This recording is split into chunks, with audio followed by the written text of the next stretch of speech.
পক্ষ থেকে জেনেছি যে রাতের মাঝরাতের পর থেকে পানি প্রবাহ বৃদ্ধি যেটা হচ্ছে সেটা কমে যাবে, পানি কমতে শুরু করবে।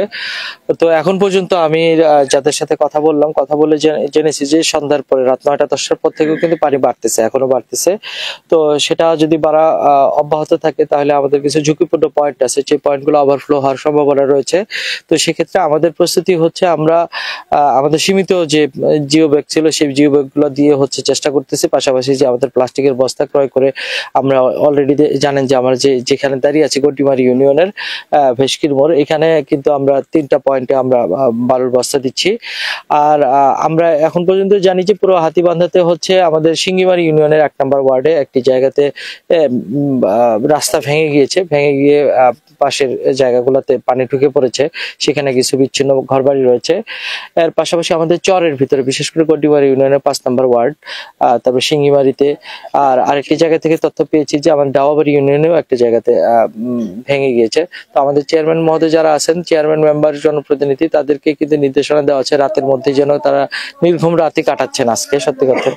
তো এই জায়গাগুলোতে আমরা প্রোটেকশন দেওয়ার ব্যবস্থা করছি। আর পাশাপাশি জেলা প্রশাসনের পক্ষ থেকে ডিসি স্যার অলরেডি নির্দেশনা দিয়েছেন আমাদেরকে জন্য ইমার্জেন্সি শুকনো খাবার প্রয়োজন হয়, শুকনো খাবার ব্যবস্থা করবো। আগামীকাল সকালে যে পরিবারগুলো পানিবন্দী খাবার খেতে পারছে না তাদের জন্য আমরা খিচুড়ি বা যে খাবারটা রান্না করা যায়, রান্না করা খাবারের ব্যবস্থা করব। আর পানি উন্নয়ন বোর্ডের সাথেও কথা হচ্ছে, তারা তাদের যে এই রাস্তাগুলো, বিশেষ করে কিছু যে জায়গাগুলোতে পানি উন্নয়ন বোর্ডের বেড়িবাঁধ গুলো কিন্তু পানি উন্নয়ন বোর্ডেরই রিপেয়ার করার কথা, তারাও করেছেও। তারপরেও তো প্রাকৃতিক দুর্যোগই সবসময় সেটা বোঝা যায় না কোন দিকে সমস্যা হবে। তো একটি জায়গায় ভাঙার কারণে অন্য জায়গাগুলো সেভ হয়ে গেছে, কারণ পানির ফ্লো চলে যাচ্ছে। আর আমাদের প্রস্তুতি বলতে এই আমাদের শুকনো খাবারের পাশাপাশি আমাদের চাল ডাল যে আছে, জিআর ক্যাশ এবং জিআর নগদ, জিআর চাল, এটা জেলা প্রশাসনের পক্ষ থেকে অলরেডি ডিসির সাথে কথা হয়েছে। তিনি আগামীকালই বরাদ্দ দিবেন, যদি আমাদের প্রয়োজন অনুযায়ী আজকে রাতে আমরা যে প্রয়োজনটা অনুভব করব সেই অনুযায়ী ব্যবস্থা নেব।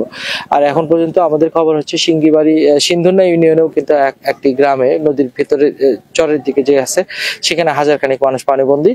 আর আমরা বিচ্ছিন্নভাবে যদি বলি, সব মিলিয়ে প্রায় আমাদের 2 থেকে 3000 মানুষ পানিবন্দী অবস্থায় আছে। তো এই ছিল আমার কাছে সংবাদ। তবে আবারও সুসংবাদ দিই জনগণকে, সবাইকে, যে আপনারা আতঙ্কিত হওয়ার কিছু নেই, তবে সতর্ক থাকতে হবে। আতঙ্কিত না হয় সতর্ক থাকাটাই বেশি জরুরি।